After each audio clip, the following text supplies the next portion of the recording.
The champagne flute shattered against imported marble, spraying $3,000 per bottle Dom Perignon across Zach Reed's custom Italian suit. But he didn't move, didn't blink. His eyes remained locked on the cocktail napkin in his trembling hand, the one his waitress had slipped him exactly 47 seconds ago. Written in desperate, shaking letters were 6 words that would detonate his entire world. Your girlfriend Diana sold you out. And underneath, in smaller script, they're in position, leave now. Welcome to Kindness Arena. If you believe in kindness, second chances, and unseen connections that change lives, please help me prove something wrong. My mother said I wouldn't even reach 1,000 subscribers. Help me show her that stories like this matter and deserve to be heard by hitting the subscribe button, liking the video, comment your thoughts, where you're watching from, and share it with someone who needs it to stay motivated. Your support keeps these powerful, true stories alive. 20 minutes earlier, Zach Reed's had been untouchable. The Celestine Hotel's rooftop restaurant existed in a realm beyond ordinary wealth, where appetizers cost more than most people's monthly rent, and the view of the Manhattan skyline wasn't just scenery. It was a reminder. A reminder that the world below was something you'd conquered, left behind, risen above. Zach sat at his usual corner table, the one that cost him a $50,000 annual reservation fee, to keep perpetually available.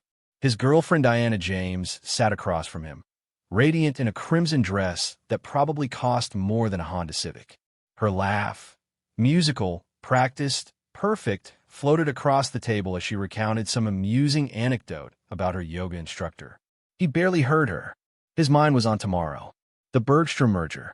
18 months of negotiations, legal warfare, and strategic maneuvering, all culminating in a 9 a.m. signing ceremony that would make him not just wealthy, but historically wealthy.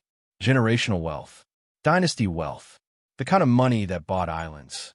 That funded presidential campaigns. That made problems disappear. You're not listening, Diana said, her smile never wavering, but her eyes cooling by several degrees.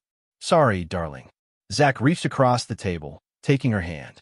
The engagement ring he'd given her 3 months ago, a flawless 8-carat Asher cut, caught the candlelight. Tomorrow's just the biggest day of your life, I know. She squeezed his hand, which is why tonight should be about celebrating. About us. About the future we're building together. Something in her phrasing fell off, but Zach pushed the thought away. He was being paranoid. The stress of a merger was making him see shadows everywhere. That's when their waitress approached. Zach had barely noticed her before, which was the point of good service at places like the Celestine. Staff were meant to be invisible, anticipatory, almost psychic in their ability to refill glasses and clear plates without disrupting conversation. But something about this woman's movements was different. Urgent. Wrong. She was young, maybe late 20s, with auburn hair pulled into a tight bun and a uniform that marked her as distinctly working class in this temple of wealth. Her name tag read, Shirley S.O.W., in small, tasteful letters. As she approached to refill their water glasses, her hand shook. A drop splashed onto the white tablecloth. Terribly sorry, she murmured, dabbing at it with her napkin. Diana's eyes narrowed. Perhaps you should let someone more experienced handle our table. Of course, ma'am. Shirley's voice was barely audible. My apologies. But as she turned away, her hand brushed Zach's arm, and something papery transferred from her palm to his. A cocktail napkin. Zach's fingers closed around it reflexively, shoving it into his lap as Shirley hurried away. Diana was already back on her phone, scrolling through Instagram, her attention elsewhere. Under the table, Zach unfolded the napkin. Your girlfriend Diana sold you out. They're in position. Leave now. The words hit him like a physical blow. His vision tunneled. The restaurant's ambient noise, the clink of silverware, the murmur of privileged conversation, the soft jazz piano, faded to white noise. Zach, are you all right? You look pale. Diana's voice seemed to come from very far away. Her hand was on his arm, her face arranged in perfect concern. The same face he'd kissed goodbye every morning for 2 years. The same face he'd imagined growing old beside. He looked at her, really looked, and saw what he'd been too blind to see before. The micro-expression of anticipation in her eyes, the tension in her shoulders, the way her gaze kept flickering, almost imperceptibly, toward the restaurant's entrance, toward whoever was waiting there. "I need to use the restroom," Zach said, his voice sounding strange to his own ears. "Now? We haven't even gotten our entries yet. I'll just be a moment." He stood, legs unsteady, and made his way toward the back of the restaurant. Not to the restrooms, which were near the entrance, but toward the service corridors, toward where he'd seen Shirley disappear. Behind him, he heard Diana say something sharp in her phone, not worried but annoyed. The service corridor was a different world. Harsh fluorescent lighting, concrete floors, the smell of industrial cleaning solution and hot cooking oil. The glamorous facade of the Celestine ended at the kitchen door. Shirley was there, pressed against a wall, her face buried in her hands. When she looked up and saw Zach, terror flashed across her features. "You shouldn't have followed me," she whispered. "If they see you talking to me." "Who are they?" Zach demanded, grabbing her arm. "What the hell is happening? Please." Her eyes were wet with tears. "I'm not supposed to know. I wasn't supposed to hear anything. I just serve drinks and keep my mouth shut and cash my paycheck. Talk. Now." Shirley took a shuddering breath. "3 nights ago, I was working at a private party, one of the VIP suites. Your girlfriend Diana was there with a man named Torrance Volkov. Do you know who that is?" "Do you know who that is?" The name detonated in Zach's chest. Torrance Volkov, Russian oligarch, former FSB, currently under investigation by the Treasury Department for sanctions violations. A man whose business interests existed in the gray zone between legitimate commerce and organized crime. And Zach's primary competitor for the Bergstrom merger. "I was bringing them champagne," Shirley continued, words tumbling out faster now. "The suite has a serving alcove with a partial wall. They didn't know I was there. And I heard, God help me, I heard Diana telling Volkov that tomorrow's merger documents are being moved to a secondary location tonight. She gave him the address. She told him about your security protocols. She told him everything." Zach's mind raced. The merger documents were the key to everything: contracts, financial projections, regulatory filings, trade secrets. Whoever controlled those documents controlled the deal. With that information, Volkov could swoop in, make a counteroffer, or simply leak enough proprietary information to tank the merger entirely. When she said they're in position, "I overheard a phone call tonight. Diana made it right before your arrival. She said the team was in position at your penthouse, that you'd be here until at least 11, that they had a 3-hour window." Zach's penthouse, where his safe was, where he kept paper copies of the most sensitive merger documents, the ones too dangerous to exist in digital form, the ones that could never be allowed to leak. Diana had keys, alarm codes, full access. She'd sold them out completely. "Why tell me?" Zach asked, his voice hollow. "Why risk yourself for a stranger?" Shirley's laugh was bitter. "My little brother Kelvin. He's 19, diabetic, needs insulin that costs $1,200 a month. We can't afford insurance. I work 3 jobs just to keep him alive. Last year, someone posted on Reddit about calling your company's charity fund. You didn't just pay for his insulin. You set up a permanent medical trust. You saved his life." She met his eyes. "I couldn't let them destroy you. Not without warning you." The service elevator was old, slow, built for hauling food and laundry rather than people in a hurry. Zach stabbed the button for the parking garage as footsteps pounded in the corridor behind them. "Zach! Zach, where are you?" Diana's voice, no longer musical and perfect. "Hard now. Urgent." The elevator doors slid shut just as she rounded the corner. Her eyes locked with Zach's through the narrowing gap, and the mask finally dropped completely. What he saw in that moment wasn't the woman he'd loved, but a stranger wearing her face. Cold, calculating, furious at a mission compromised. "This isn't what it looks like," she shouted, but the elevator was already descending. "How did I not see it?" Zach asked the question to the universe, to himself, to no one. "Because you trusted her," Shirley said quietly. "Love makes us blind." The elevator jerked to a stop at the parking level. Zach's mind was already moving, shifting from shock to strategy.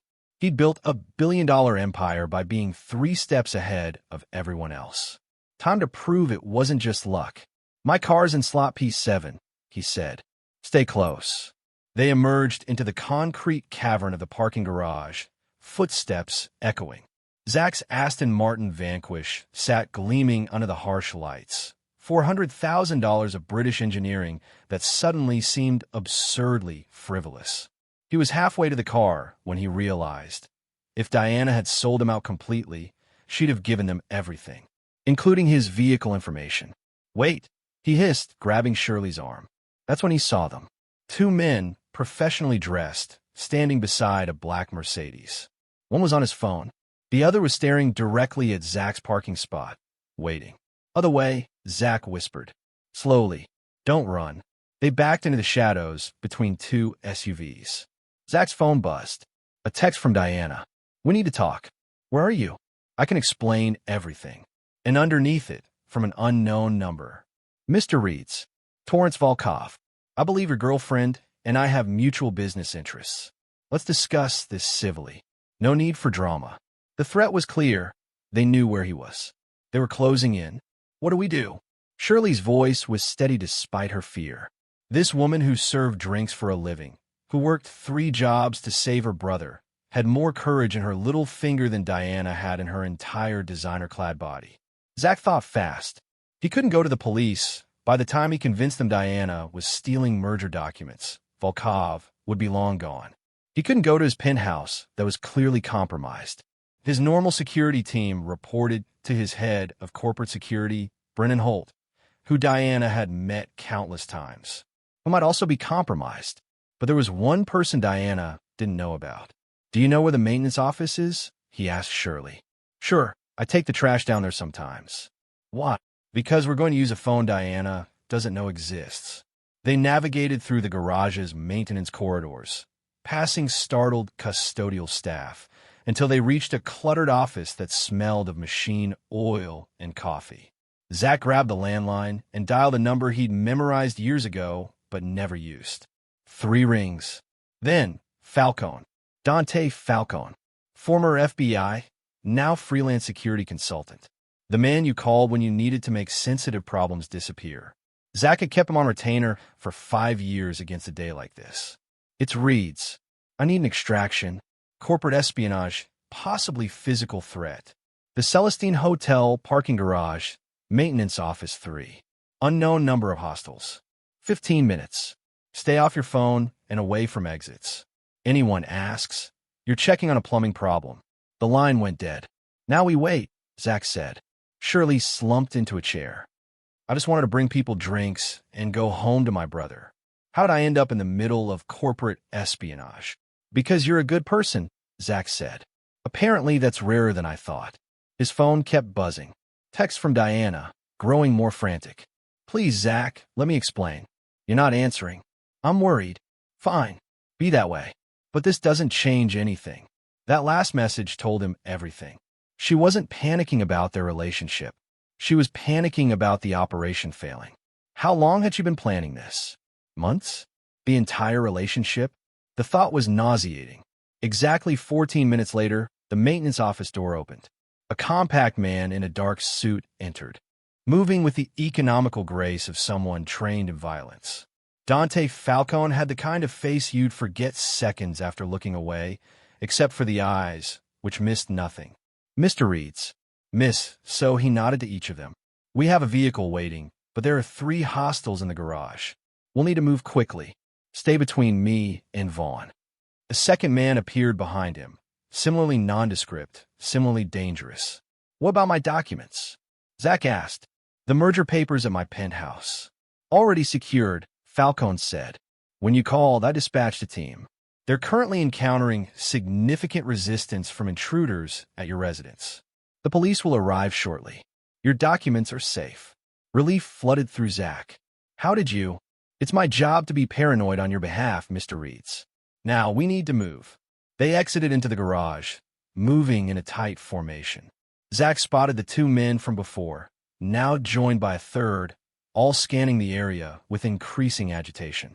One of them looked directly at their group, but Falcone had positioned them to look like maintenance workers, and the hostile's gaze slid past them without recognition. 30 seconds later, they were in an unmarked sedan, pulling out of the garage through the service exit. Zach's phone rang. Diana. He answered. Where are you? Her voice was tight with controlled fury. Somewhere safe. Away from you. A pause. You don't understand. I understand that you sold proprietary information to Torrance Volkov. I understand that you gave him access to my home, my security protocols, my trust. Was any of it real, Diana? Any of it? Another pause, longer this time. When she spoke again, the warmth was completely gone. You were always a means to an end, Zach. A very wealthy, very convenient means to an end. Did you really think someone like me would love someone like you? You're boring. Obsessed with money and deals. Torrance offered me something you never could. Excitement. Danger. A real partnership, not just a trophy to parade around. The words should have hurt more than they did. But somewhere in the past 20 minutes, Zach had already mourned the loss of someone who'd never really existed. The police have your accomplices, he said. The documents are secure, and my lawyers will be in touch about the engagement ring. It's community property, you see. I'll want it back. He hung up. Shirley was staring at him. That was cold. She chose greed. She gets what greed buys. He looked out the window at the Manhattan night sliding past.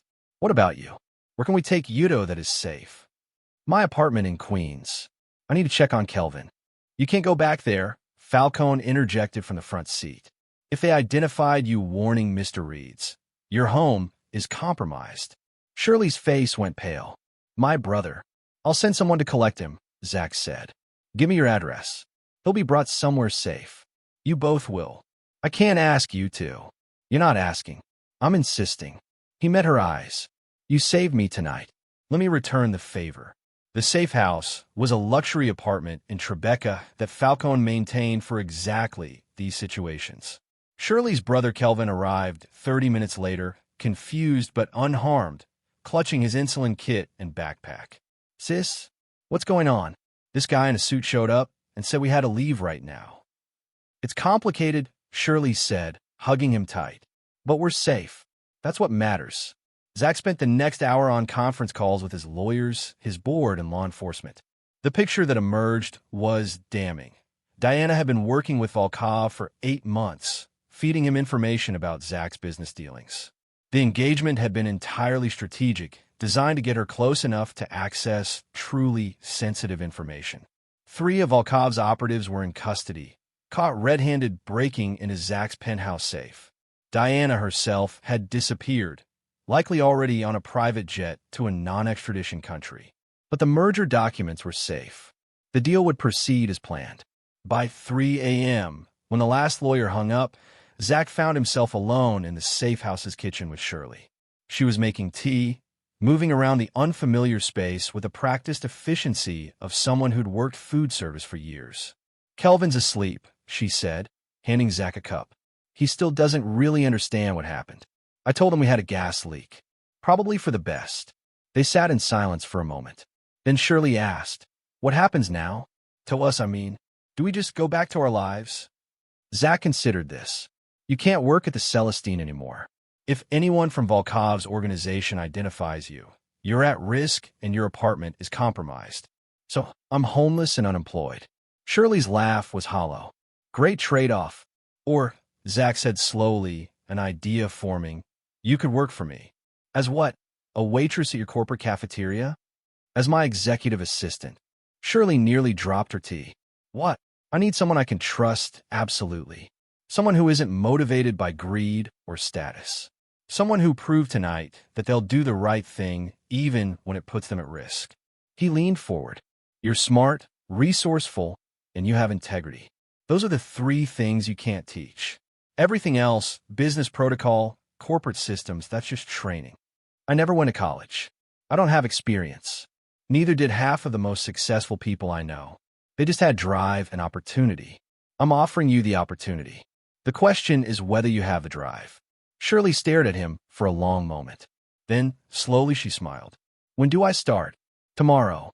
After we sign the Bergstrom merger, you're going to help me rebuild my security protocols from the ground up. Who knows my routines? Who has access to what? who I can really trust. You'll learn the business from the inside out.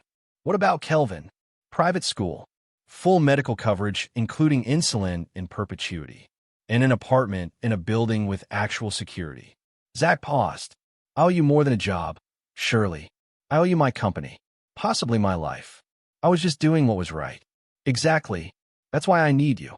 6 months later, Zach stood in the conference room of Reed's Capital Group, looking out at the Manhattan skyline. The Bergstrom merger had gone through without a hitch. His net worth had increased by $3.2 billion. Ford had done a cover story. None of it felt as satisfying as it should have. Diana James had been arrested in Dubai and was fighting extradition. Torrance Volkov had disappeared, probably back to Russia, beyond American jurisdiction. The 3 operatives caught at Zach's penthouse had taken plea deals in exchange for testimony. The whole affair had become a cautionary tale in business circles. The CEO betrayed by his fiancée, saved by a waitress. Mr. Reed's? Shirley appeared in the doorway, tablet in hand. In 6 months, she'd transformed herself. Same person, same integrity, but now she moved through the corporate world with confidence. She devoured business courses, shadowed executives, and asked 10,000 questions. She'd also proven to have an uncanny instinct for reading people, perhaps honed by years of reading restaurant customers, knowing who wanted attention and who wanted to be left alone. The mayor's office called about the homeless initiative, she said. They want to know if you're still committed to the $50 million investment. Tell them I'm doubling it to $100 million, Zach said. And I want to add a medical care component. Nobody should have to work 3 jobs just to afford insulin. Shirley smiled, thinking of Kelvin, thinking of his sister, the one who risked everything to do the right thing. About that, Shirley hesitated. I've been thinking, what happened with Diana, it wasn't about money. She had access to wealth. What she wanted was power, control, the thrill of deception. Your point. My point is that maybe the lesson isn't to trust no one. Maybe it's to pay attention to how people act when they think you're not watching. Diana was always perfect when you were looking, but I'd bet anything she was different when you weren't around. Zach considered this. You're right. She was. I just didn't want to see it. We don't want to see a lot of things when we're in love. Shirley moved to stand beside him at the window. But that doesn't mean you should stop trusting people altogether. Some people really are good. Some people really do keep their promises. Like you. Like a lot of people if you know how to look. They stood there for a moment, looking out at the city, the millions of people below, living their lives, pursuing their dreams, making their choices between integrity and expedience. Somewhere in Queens, Kelvin Sow was attending a prep school that would never have been accessible to him before, planning for college, dreaming of becoming a doctor. Somewhere in the Caribbean, Diana James was fighting legal battles she'd ultimately lose, having traded love for greed and gained neither. And here, in this glass tower above Manhattan, 2 people who'd been strangers were building something neither had expected, a genuine partnership based on mutual respect and proven character. Same time tomorrow? Shirley asked, heading for the door. Same time tomorrow, Zach confirmed. After she left, he looked down at the engagement ring that had been returned to him after Diana's arrest.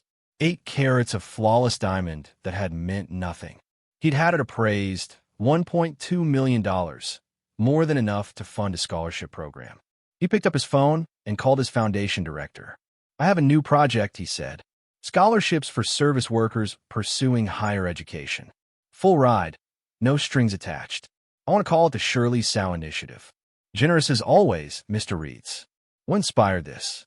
Zach looked at the napkin he'd kept in his desk drawer, the one with 6 words written in desperate handwriting. Your girlfriend Diana sold you out. Someone reminded me, he said, that the most valuable things in life aren't bought. They're earned through character. He hung up and returned to the window, watching the sun set over a city full of millions of stories, millions of choices, millions of moments where people decided who they wanted to be. Tonight, he decided to be someone worthy of the trust a waitress had placed in him. Tomorrow, he'd do the same. And the day after that, and the day after that, for however many tomorrows he had left.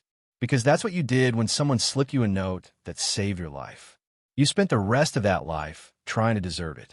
The note in the napkin had become famous or infamous, depending on who you asked. Business schools taught it as a case study in corporate security. Romance forums debated it endlessly.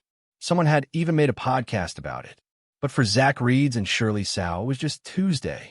They stood together at the ribbon-cutting ceremony for the Sow Medical Center, a state-of-the-art facility in Queens that provided free health care to uninsured working families.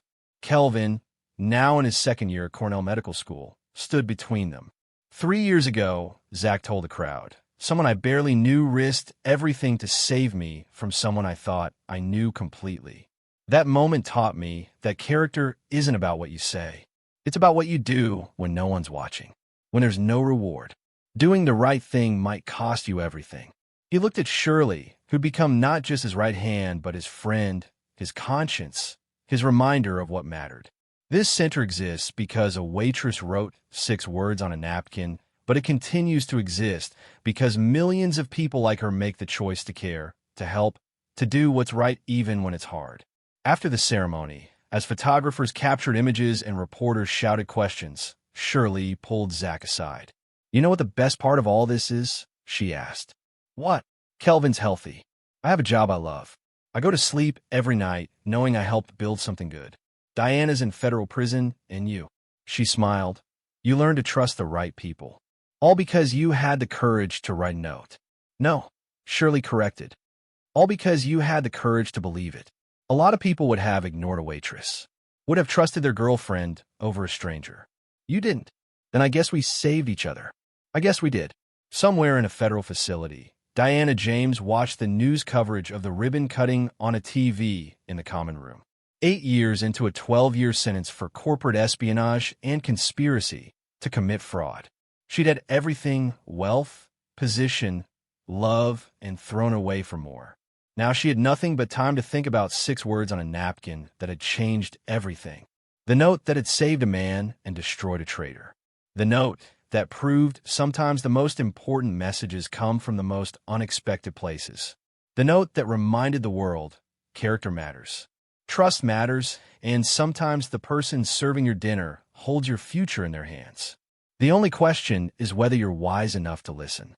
If this story touched your heart, if it reminded you that kindness is never wasted and that even broken path can lead to the beautiful places and change of lives, please like this video, share it with someone who needs a little hope today, and subscribe to Kindness Arena because your support keeps stories like this alive and spreading.